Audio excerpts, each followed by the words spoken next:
Hi guys, എല്ലാവർക്കും സുഖമല്ലേ? സാധാരണ നമ്മൾ കുക്കുംബർ വെച്ച് സാലഡ് ഉണ്ടാക്കും, വെറുതെ കഴിക്കും, അങ്ങനെയൊക്കെ കഴിച്ചിട്ടേ ശീലമുള്ളൂ. അധികം ആരും കുക്കുംബർ കൊണ്ട് ബ്രേക്ക്ഫാസ്റ്റ് ഉണ്ടാക്കി കഴിക്കാറില്ല. ഇന്ന് നമ്മൾ കുക്കുംബർ വെച്ച് ഒരു ബ്രേക്ക്ഫാസ്റ്റ് ആണ് റെഡിയാക്കാൻ പോണേ.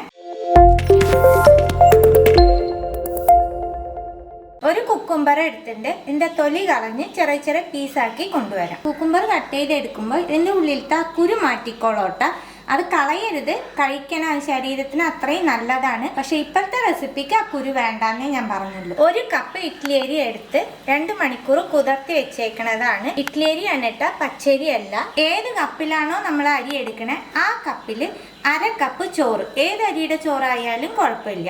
അരി എടുക്കണ അതേ കപ്പില് 1 കപ്പ് ചെറിയ നാളികേരം. കുതിർത്തിയ അരി ജാറിലിട്ട് കൊടുക്കാം. ചോറിടുണ്ട്, നാളികേരം ഇട്ട് കൊടുക്കാം, കുക്കുംബർ ഇട്ട് കൊടുക്കാം. ഇതൊന്ന് അരയ്ക്കുമ്പോഴേക്കന്നെ താന്നു പോയിക്കോളൂ കേട്ടോ. ഒന്ന് അരച്ചതിൻ്റെ ശേഷം വെള്ളം വേണോ നോക്കിയിട്ട് ഒഴിച്ചു കൊടുക്കുക. നമുക്ക് ഇഡ്ലി മാവിന്റെ പാകത്തിനാണ് ബാറ്റർ വേണ്ടത്. അരച്ച ബാറ്റർ ബൗളിലേക്ക് മാറ്റുന്നുണ്ട്. നല്ല കട്ടിയിലാണ് കേട്ടോ അരച്ചേക്കണ ബാറ്റർ. നമ്മൾ കുക്കുംബർ ചേർക്കുമ്പോൾ തന്നെ കുറച്ച് വെള്ളം വരും. അത് കാരണം ഞാൻ പറഞ്ഞത് ഒന്ന് അരച്ചതിൻ്റെ ശേഷം ആവശ്യമുള്ള വെള്ളം നോക്കിയിട്ട് ചേർത്താൽ മതി. ഒന്ന് മിക്സ് ചെയ്തിട്ട് ഞാൻ മാവിൻ്റെ പാകം കാണിച്ചു തരാം. അത്രയും കട്ടിയുണ്ട് കേട്ടോ ബാറ്റർ. ഒന്ന് മിക്സ് ചെയ്തതിൻ്റെ ശേഷം നമുക്ക് അടച്ച് ഓവർനൈറ്റ് ഫെർമെൻ്റ് ആവാനായിട്ട് മാറ്റി വയ്ക്കാം. മാവ് അരച്ച് വെച്ചിട്ട് 8 മണിക്കൂർ കഴിഞ്ഞു കേട്ടോ. പൊന്തി പോവില്ല, എന്നാലും നല്ലോണം പുളിച്ച് കിട്ടും കേട്ടോ മാവ്. കണ്ടില്ലേ?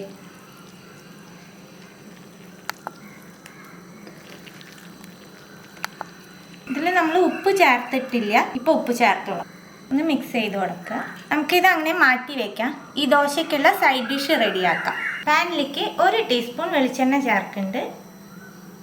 എണ്ണ ചൂടാകുമ്പോൾ 10-12 ചെറിയ ഉള്ളി ചേർക്കാം.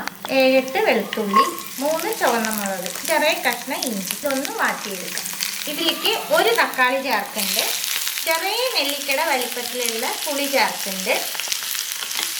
തക്കാളി നമുക്കൊന്ന് സോഫ്റ്റ് ആക്കി എടുക്കാം. തക്കാളി സോഫ്റ്റ് ആകുമ്പോൾ ഇതിലേക്ക് 2 ടേബിൾ സ്പൂൺ ചെറിയ നാളികേരം ചേർക്കുന്നുണ്ട്. നാളികേരം നല്ലോണം ചൂടാക്കി എടുക്കാം. നാളികേരം നല്ലോണം ചൂടായി ഫ്ലെയിം ഓഫാക്കിയിട്ട് ഈ മിക്സ് തണുത്തതിന് ശേഷം ഫൈനായിട്ട് അരച്ചെടുത്തിട്ട് വരാം. വറുത്തെടുത്ത നാളികേരത്തിൻ്റെയും തക്കാളിയുടെയും ഒക്കെ മിക്സ് ഫൈനായിട്ട് അരച്ചെടുത്തിട്ടുണ്ട്. പാനിലേക്ക് 1 ടേബിൾ സ്പൂൺ വെളിച്ചെണ്ണ ചേർക്കുന്നുണ്ട്. 1/2 ടീസ്പൂൺ കടുക്, 1/4 ടീസ്പൂൺ ചെറിയ ജീരകം, 5 വെളുത്തുള്ളി എടുത്ത് ഒന്ന് ചതച്ച് വെച്ചേക്കണതാണ്. വെളുത്തുള്ളി ഒന്ന് വാടട്ടെ. വെളുത്തുള്ളി വാടി വരുമ്പോൾ ഇതിലേക്ക് 1 സവോള ചെറുതായിട്ട് മുറിച്ചത്, കുറച്ച് വേപ്പില, 2 പച്ചമുളക്. സവോള ഒന്ന് സോഫ്റ്റ് ആവണം. സവോള നല്ലോണം സോഫ്റ്റായി കളർ മാറി വരുമ്പോൾ ഇതിലേക്ക് 1/4 ടീസ്പൂൺ കായപ്പൊടി, 1/4 ടീസ്പൂൺ മഞ്ഞൾപ്പൊടി, 1 ടീസ്പൂൺ കാശ്മീരി മുളക് പൊടി ഒന്ന് മിക്സ് ചെയ്ത് കൊടുക്കുക. 1 ടീസ്പൂൺ മല്ലിപ്പൊടി, 1/4 ടീസ്പൂൺ ജീരകപ്പൊടി. ഈ ഡിഷിന് ആവശ്യമായിട്ടുള്ള ഉപ്പ് മിക്സ് ചെയ്ത് കൊടുത്ത് പൊടികളുടെ പച്ചമണം പോട്ടെ. നമ്മൾ അരച്ച് വെച്ചേക്കുന്ന തക്കാളിയുടെ പേസ്റ്റ് ചേർത്ത് കൊടുക്കാം. അരയ്ക്കുമ്പോൾ ഞാൻ വെള്ളം ചേർത്തിട്ടില്ല കേട്ടോ, തക്കാളിയിൽ തന്നെ അരച്ചെടുക്കുക ചെയ്തേക്കണത്. ഇനി നമുക്ക് ജാറ് കഴുകി വെള്ളം ആഡ് ചെയ്യാം.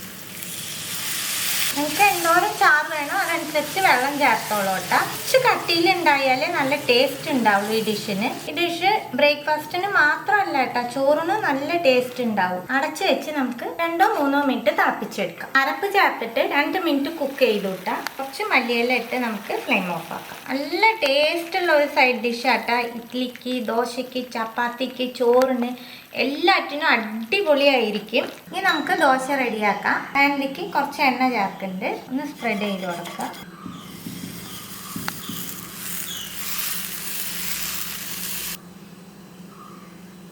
മുൾഭാഗം ഒന്ന് വെന്ത് വരുമ്പോൾ നമുക്ക് സൈഡിൽ കുറച്ച് എണ്ണ സ്പ്രെഡ് ചെയ്ത് കൊടുക്കാം. നമുക്ക് മറിച്ചിടാം. നല്ല സോഫ്റ്റ് ആയിട്ട് കിട്ടും കേട്ടോ. നമ്മൾ നാളികേരമൊക്കെ ചേർത്തല്ല ഉണ്ടാക്കണേ, നല്ല ടേസ്റ്റും ഉണ്ടാവും. ആദ്യത്തെ ദോശ ഉണ്ടാക്കുമ്പോൾ മാത്രം പാനിൽ എണ്ണ സ്പ്രെഡ് ചെയ്താൽ മതി. അടിയിൽ ജസ്റ്റ് ഒന്ന് പരത്തിയാൽ മതി. കയ്യിലെടുത്ത് കാണിച്ചു തരാം ദോശ എത്ര സോഫ്റ്റ് ആണെന്നുള്ളത്. നാളികേരമൊക്കെ ചേർത്ത കാരണം നല്ല ടേസ്റ്റ് ഉണ്ടാവും കേട്ടോ. നല്ല സോഫ്റ്റ് ദോശയായിട്ട് കിട്ടും കേട്ടോ. കുക്കുംബറിൻ്റെ ടേസ്റ്റൊന്നും നമുക്ക് അത്രയ്ക്ക് വരുമൊന്നുമില്ല, പക്ഷെ ഒരു പ്രത്യേക ടേസ്റ്റ് ഉണ്ടാവുകയും ചെയ്യും ദോശയ്ക്ക്. നമ്മൾ എപ്പോഴും കഴിക്കണേക്കാട്ടിലും ഇടയ്ക്കൊക്കെ ഇതുപോലെ നമുക്ക് വെറൈറ്റി ആയിട്ട് ഉണ്ടാക്കി നോക്കാം. എല്ലാവരും തീർച്ചയായിട്ടും ട്രൈ ചെയ്ത് നോക്കൂ. ട്രൈ ചെയ്ത് നിങ്ങളുടെ ഫീഡ്ബാക്കൊക്കെ അറിയിക്കുക. പുതിയ റെസിപ്പി ആയിട്ട് അടുത്ത വീഡിയോയിൽ കാണാം. See you. Bye.